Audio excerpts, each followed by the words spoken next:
Since the announcement that the Zika virus could be transmitted sexually by men, experts have been doing research to find out how long can the virus stay in semen and its impact. Reports say the virus has been known to linger in semen long after a man's fever, rash and itchy eyes have gone away.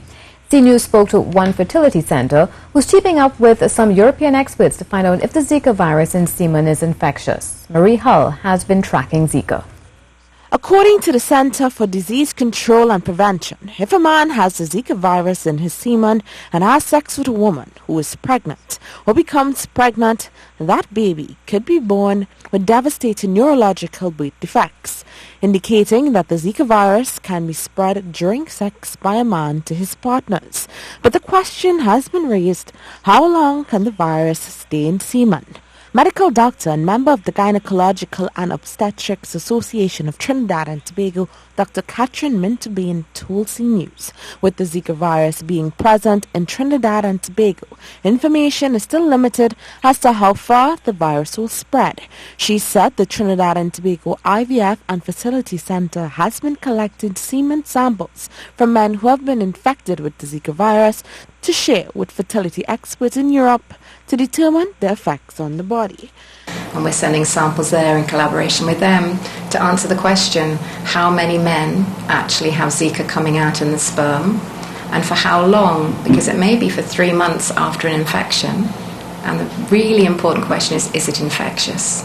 The effects of the Zika virus on pregnant women have been a major concern for mothers and the health care of countries around the world.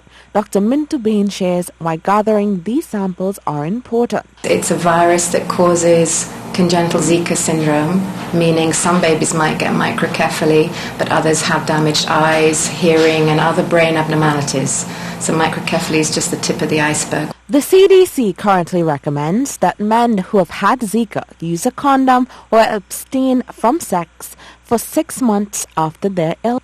It's likely to be sexually transmitted, so if a woman is pregnant, you can't tell whether her partner's infected or not. We're in the middle of a large epidemic, so the advice is use condoms or abstain from penetrative sexual intercourse. You don't want semen that could infect in the vagina.